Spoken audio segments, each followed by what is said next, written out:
আমার সন্তান আমার কাছে প্রিয়, আমার ঘর আমার কাছে প্রিয়।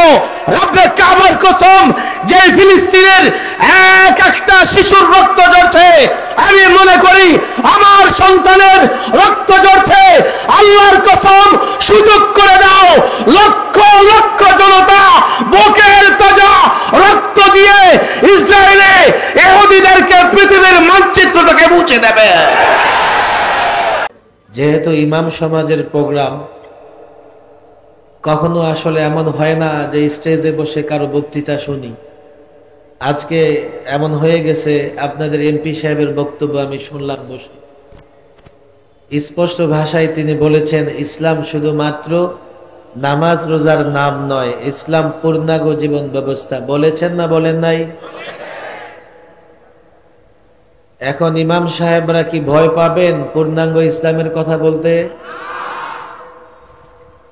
অন্তত ফতুল্লাহ, নারায়ণগঞ্জের কোন ইমাম সাহেব যদি ভয় পায়, তাহলে সে আল্লাহর কাছে জবাব দিতে পারবে না। ইসলাম পূর্ণাঙ্গ জীবন ব্যবস্থা, তাতে কোনো সন্দেহ নাই। ফিলিস্তিনের প্রসঙ্গ উনি এনেছেন। হ্যাঁ, বাংলাদেশের রাষ্ট্রীয় অবস্থা, বর্তমান সরকারের পরিষ্কার অবস্থা আমরা দেখতে পাচ্ছি, মাজলুম জনগণের পক্ষে, ফিলিস্তিনিদের পক্ষে। ছোট্ট একটা কথা আপনাদের বলে যাই, যেহেতু আপনারা স্লোগান তুলেছেন, লম্বা সময় আমি মজলুম ছিলাম, এখনো অনেক আলেম মাজলুম আছে।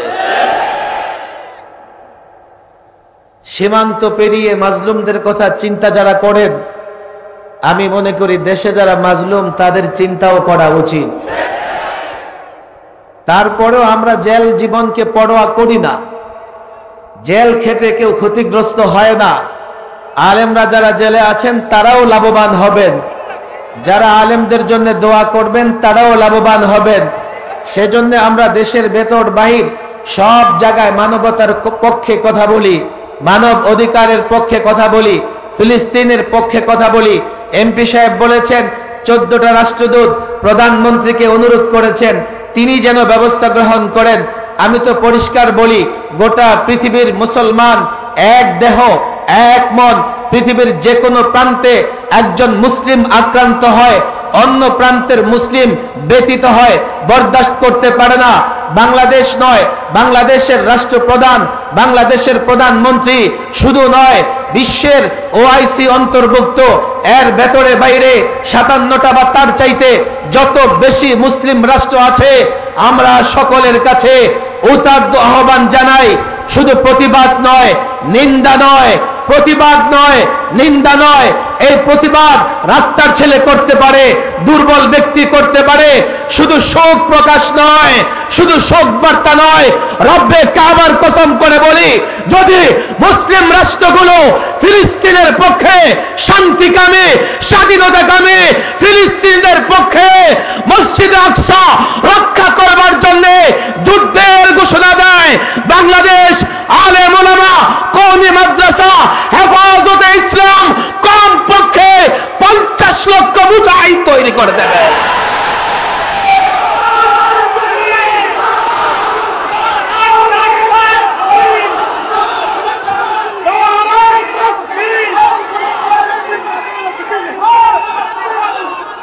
আল্লাহর কসম করে বলে, মৃত্যুকে পরোয়া করে না, পদ পদবীর জন্য বাঁচতে চাই না। হ্যাঁ, আমার সন্তান আমার কাছে প্রিয়, আমার ঘর আমার কাছে প্রিয়। রব্বে কাবার কসম, যে ফিলিস্তিনের একটা শিশুর রক্ত ঝরছে, আমি মনে করি আমার সন্তানের রক্ত ঝরছে। আল্লাহর কসম, সুযোগ করে দাও, লক্ষ লক্ষ জনতা বুকের তাজা রক্ত দিয়ে ইসরায়েলে ইহুদিদেরকে পৃথিবীর মানচিত্র থেকে মুছে দেবে। মুনাফিকি নয়,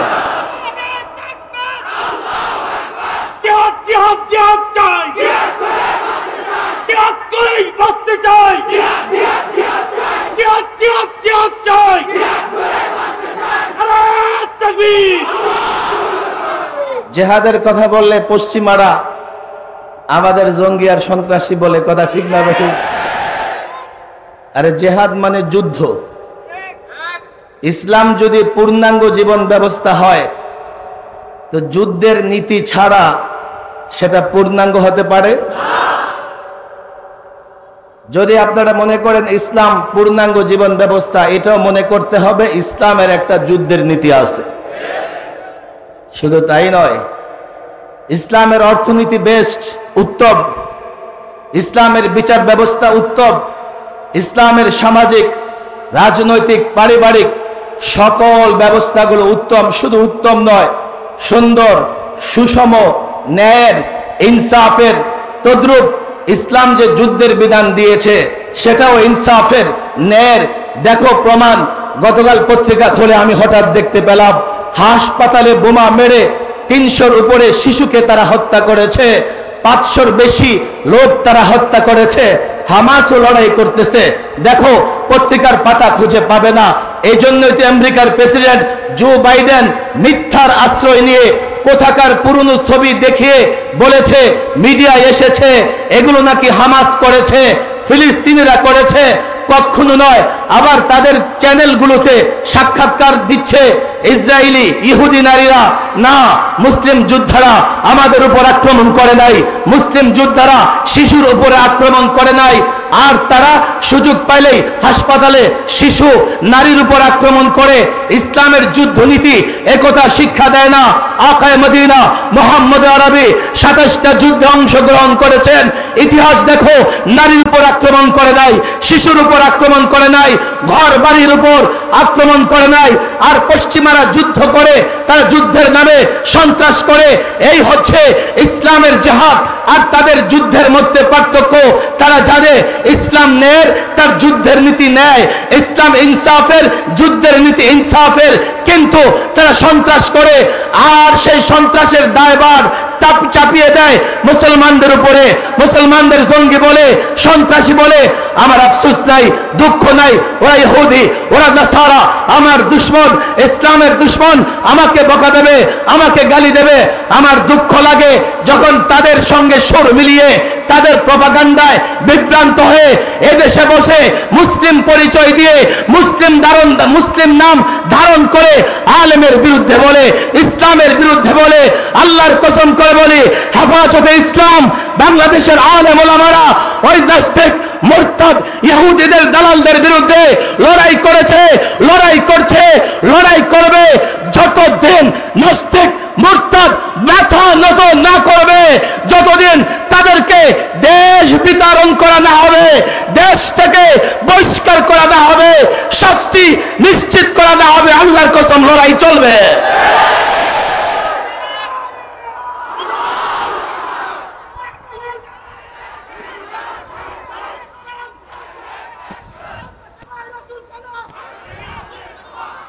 আমি ইমাম সাহেবদের বলবো, যদি আপনারা দায়িত্ব পালন করতে পারেন, মাদক এই সমাজে থাকবে না। আমি তো সারা বাংলাদেশের নানা বক্তৃতায় এই কথাটা বারবার বলি, ইহুদি, নাসারা, মুশরিক, এই মুসলমান সন্তান নিজের পরিচয় যখন মুসলিম দিবা, তোমার সঙ্গে লড়াই করার ক্ষমতা তার নাই। পিছন দিক থেকে তোমাকে ঘায়েল করতে চায়, আর সেটা হচ্ছে মাদক, অশ্লীলতা, বেহায়াপনা, খেল তামাশা দিয়ে তোমাদের ঘায়েল করতে চায়। পরিষ্কার বলি, পেছন দিক থেকে তোমাকে যখন তারা ঘায়েল করতে পারবে, তখনই তারা তোমার উপর আক্রমণ করার চেষ্টা করবে।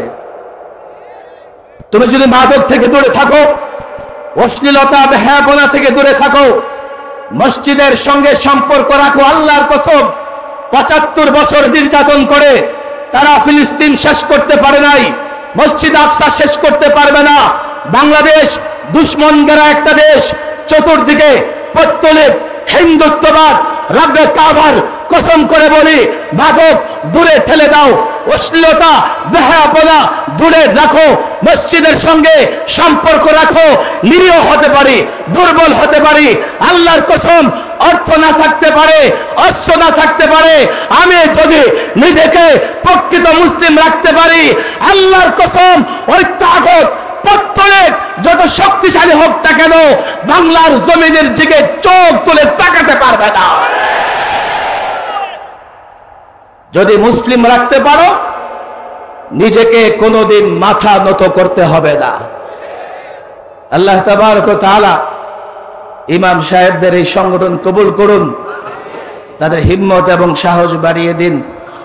আমাদের মুরব্বী হযরত মাওলানা খতিবে বাঙ্গাল বসে আছেন, আর প্রোগ্রাম আছে, আমিও তো সেই আসার আগ থেকে বসে আছি, আলোচনা করবেন। আল্লাহ তাবারক ওয়া তাআলা ওনার আলোচনা শোনার এবং সে অনুযায়ী আমল করার তৌফিক দান করুন।